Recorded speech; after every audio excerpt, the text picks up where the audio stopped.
Ja tässä meillä ensimmäinen haastattelu on ympäristötukusta, ja sanoppa nimi vielä. Jarmo Niemenmaa. Jarmo Niemenmaa ympäristötukusta, ja ole hyvä Jarmo, kerropa mitä ympäristötukku voisi tähän aihealueeseen tuoda. Joo, eli ollaan maahantuotiyritys, tuodaan absorbentteja, valumaltaita ja myöskin rakennetaan näitä kuljetusliikkeelle vaarallisten aineiden kuljetukseen olevia kittejä, imeytyskittejä. Ja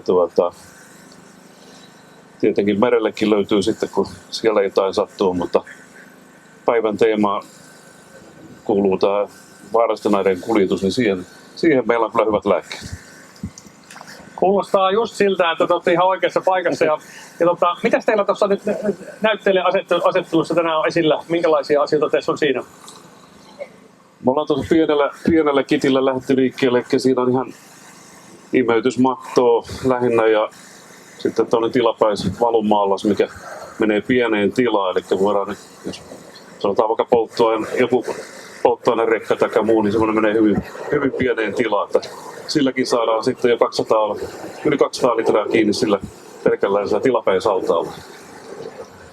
Joo, mä taisin sen huomatakin tuossa, että se on tavallaan sellainen taittuva allas, että sen päälle pystyy jopa ajamaan, että se nousee reuna pystyy. Joo, kyllä. Just näin, ja tämmöinen vuodonhallintahan on yksi tärkeimpiä hommia tässä, että ennen kuin ruvetaan tekemään, niin meillä pitäisi olla ennen kaikkea sellainen tila, missä me pystytään tämmöistä varsinaisesti käsittelemään, ja jos me ollaan sitten luonnossa tai jossakin semmoisessa paikassa, missä se vuodonhallinta ei muuten onnistu, niin sen takia tämmöiset tuotteet on ehdottomasti oltava etukäteen paikalla. Miten sitten, kun puhutaan muista kemikaaleista, niin onko teillä jotain tietynlaisia, esimerkiksi erilaisia imeytysaineita niin tämmöisille muille kemikaaleille, hapoille tai emäksille? Joo, eli noi rouheet löytyy tietysti, imeytysrouheet. Ja nämä polypropeenin matothan löytyy sitten myöskin aggressiivisille kemikaaleille, öljyille. Ja siinäpä se melkein sitten on, sanotaan lyhykäisyydessä. Hyvä. Joo. Kiitoksia tästä, ja oli hyvä avaus ja ensimmäinen haasteltava. Jos jotain tulee, niin tuosta kannattaa ympäristötukun teltalla käydä kyselemässä ja vetämässä hiasta, niin tästä se homma lähtee. Niin vielä kerran kiitoksia. Kiitos. Hyvä, kiitos. Eli nyt meillä on tässä Redcolta Magnus ja Kimmo. Katsotaan, että millä tavalla tämä hinaustoiminta liittyy tähän vaarallisten onnettomuuksien pelastustoimintaan. Ja kysyin ensin Magnukselta tästä, että mitä hyötyä siitä tämmöiselle isolle kuljetusyhtiölle on, että teidän kanssa tekee tämmöisen palvelusopimuksen. No, ota tää käteen. Joo, se on helppous, sujuvuus. Eli se, että asiat on sovittu etukäteen, miten toimitaan. Ja sen autoilijan, joka kuuluu siihen yhtiöön tai käyttää sen yhtiön autoja, niin hänen ei tarvitse tietää muuta kuin, että ottaa kuvan sitä QR-koodista ja tilaa sähköisesti tai sitten siihen dedikoituun numeroon. Ja lisäarvo tulee tietysti siitä, että me tuotetaan myös sitten dataa ja muuta rikastavaa tietoa sitten sillä asiakasyrityksellä, joka voi parantaa omaa toimintaa. Hyvä. No sitten kysytään nyt, millä tavalla se siellä konkreettisesti tien varressa onnettomuustilanteessa tämmöinen sopimusasiakkaan kanssa toiminen, niin millä tavalla se helpottaa, Kimmo, sun arkea? No siinä on se sama juttu kuin sillä palvelun tilaajallakin, eli se helpottaa myöskin. Me tiedetään etukäteen, on sovittu toimintatavat, minne auto viedään, miten toimitaan lastin kanssa tai minkä tahansa muun kanssa. Joo. Eli kaikki on ennalta käsikirjoitettua ja tiedetään. Ei tarvitse paikan päällä ruveta säätämään enää mitään. Todellakin, hyvä.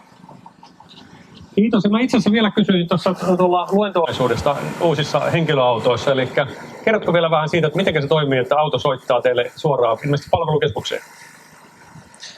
Joo, kyllä. Tämä on tämmöinen Euroopan laajuinen järjestelmä, joka löytyy uusista autoista. Ja onnettomuustilanteessa niin tietyt sensorit autossa laukaisee sitten hälytyksen meidän päässä. Eli meille tulee telemetrian kautta tieto siitä autosta, että missä se on, mitä on tapahtunut. Ja saadaan sitten suoraan ääniyhteys esimerkiksi. Ja me ollaan siinä screenaamassa sitten se tarve, että onko se vahinkopainallus vai onko se niin sanottu kova tilanne. Ja sitten siinä kytketään meidän toimesta sitten hätäkeskus eli 112 kyytiin. Joo. Ja ei jätetä sitä asiakasta yksin siinä tilanteessa, jos on kova paikka. Kyllä. No hei, kiitoksia Redcolle ja käykää siellä Redco-osastolla katsomassa erinomaisia autoja ja asiantuntevaa kuljettajaosaamista. Niin, kiitos tästä, hyvä. Ja lavalla on avaimen periä, joita saa ottaa. Hyvä kimmikki, ei muuta mikään. Kiitti, moi. Peukalo nousee. Meillä on Väätäisen Samu pääesikunnassa täällä erinomaisella polttoainekalustolla paikalla. Ja kun me puhutaan ylipäätään vaarallisista onnettomuuksista ja vaarallisista aineista yleensä, niin kaiken volyymituotteihan meillä on polttoaine kyllä, mikä liikkuu tuolla. Ja sitten kun me mietitään yleensä, meillä on katse vaan tähän siviilipuoleen ja huoltoasemaverkostoon ja normaaliin arkitoimintoihin, mutta samaan aikaan meillä yllää aika iso valmius tässä puolustusvoimien polttoainerallissa. Niin kerrotko vähän siitä, että minkälainen arki tässä niin kuin polttoainekoulutuksessa teidän puolella on? Joo, tervehdys vaan kaikille. Tervehdys vaan kaikille. Ja tuohon nyt, mitä kysyttiin, niin tietenkin varuskunnissa normaalioloissa polttoainehuolto tapahtuu siellä polttoaineekopaikoilla ja niin sieltä saa vähän samalla tavalla kuin huoltoasemalta polttoainetta, mutta sitten kun lähdetään tuonne harjoituksiin, niin me operoidaan vaihtelevalla kalustolla. Tässä on nyt näytillä yksi kalusto, missä on 2 tuommoista jakelukonttia. Noin 11 kuutiota on polttoainetta.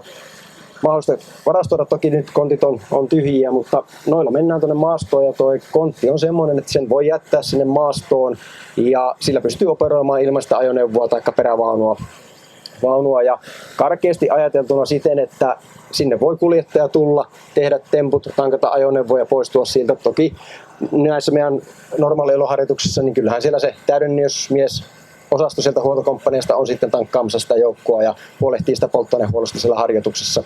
Ja jos mietitään sitten, että joku miettii, että ne menee sinne pusikkoon nyt niiden polttoaineiden kanssa ja näiden kanssa, niin käytännössä harjoitusalueelle on rakennettu paikat, missä sitä polttoainetta jaetaan. Siellä on vahingon sattuessa niin keräilyt ja systeemit, että se polttoaine ei sitten sinne valu sinne maahan. Ja monet meidän harjoitusalueet on myös sellaisilla alueilla, että sinne ei ole syytä tippaakaan sitä polttoainetta sitten valuttaa maahan. Ja varusmiehethän meillä tätä toimintaa pyörittää normaalioloissa, että tässäkin mulla on mukana kaveri tuolta panssariprikaatista Parlonnummelta ja hän on aloittanut palveluksensa tammikuussa ja B-kortilla tullut taloon sisään ja tällä hetkellä omistaa Puolustusvoimien yhdistelmäkortin ja vaarallisten kuljetusluvat, niin perusluvat kuin sitten säiliöluvat ja hän on saanut täydennyskoulutuksen ja loppupalvelusaika menee sitten täydentäen, olipa se sitten polttoaineita, pommeja tai elintarvikkeita, että tämmöistä. Kyllä huojentavaa kuulla, että tavallaan tämä homma toimii. Tässä on siis mun mielestä kun mietitään näin, niin tavallaan tuo teidän systeemien tuottaa tänne siviilipuolelle osaavaa kuljettajakaartia ja sitten samaan aikaan pidetään valmiutta yllä ja kyllä tämä tämmöinen tietynlainen nestemäiset energiajakeet niin kauan kuin niitä tässä tuntuu olevan. Uskon, että aika pitkällekin vielä mennään siitä, että niin se on hyvä kriisiajan väline ja ennen kaikkea hyvin liikuteltava ja sitten kun sen kanssa ollaan, niin kun osataan toimia, niin se on myöskin turvallinen ja ympäristöystävällinen. Kiitoksia Samu tästä, niin hyvä. Kiitos. Näin, meillä on nyt täällä Pekka Kautto, ylikonstaapeli paikalla ja teillä on tämmöinen raskaan kaluston tarkastusyksikkö tuolla, niin kerrotko vähän se toiminnasta, miten tarkastustoiminta yleensä toimii tuolla tien päällä? Joo, eli Itä-Uudenmaan poliisilaitokselta me tulemme ja teemme pääsääntöisesti meidän ryhmässä raskaan liikenteen valvontaa muun liikenteen valvonta ohella ja rekkoja ja ammattiliikennettä tarkistetaan ja pysäytetään ajoneuvoa ja tehdään perustarkastuksia kuljettajille ja kuormasta ja sitten myös näitä vaarallisia aineiden kuljetuksen tarkastuksia. Oikein hyvä. Ja nyt kun mietitään sitä, että jos on 10 autoa raskasta kalustoa, mikä sinne pysäytetään, niin kuinka monta siinä olisi tämmöisiä, missä olisi kyltit päällä? No, sehän on tietysti tuurissa, että miten niitä meille sattuu tuonne tulemaan. Mutta kyllä se voi olla, että se on 1 niistä 10, ehkä saattaisi olla se tai 2 korkeintaan, niin niitä punakylttisiä autoja. Joo, ja niin kuin tuolla luentopuolella aamupäiväosuudessa Ilpo kertoikin siitä, että tavallaan tässä on tässä pyritään kohdentamaan tätä valvontaa ja sitten sekin, että silläkin on merkitystä, että yrityksellä on asiat säännönmukaisesti kunnossa, niin niillä on vaikutusta sitten tavallaan myöskin positiivisesti tämmöiseen yhteyteen, että sieltä yritetään löytää niitä semmoisia yrityksiä, missä olisi kehittämisen varaa. Onko näin?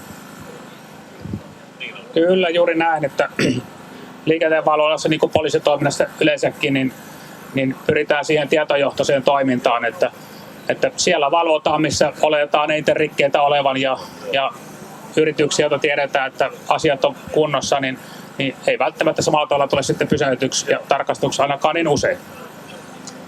Kyllä. Kiitoksia Pekka tästä ja mun mielestä tämä kannustaa kaikkia tekemään asiat oikein, koska se tarkoittaa hyvää ja helppoa liikennöintiä ja niin kaikkia turvallista. Täällä ollaan haastattelupisteellä taas Muolisen Pekan kanssa Lassila Tikanojalta. Ja Pekalla oli erittäin hyvät tarinat tuolla meidän auditorio-osiossa aamulla ja teillä on aika hyvät kalustot tänään täällä. Tämä on semmoinen imuauto ja sitten kappalettavara-auto. Onko imuautossa siinä pesulaitteet? Onko myös? Onko tuossa pesu? Joo, kyllä. Kerropa vähän, että mitä teillä tuolla on esillä tuolla teidän osastolla. Mä otan mikrofonin suuntaan. Joo, kiitos kutsusta.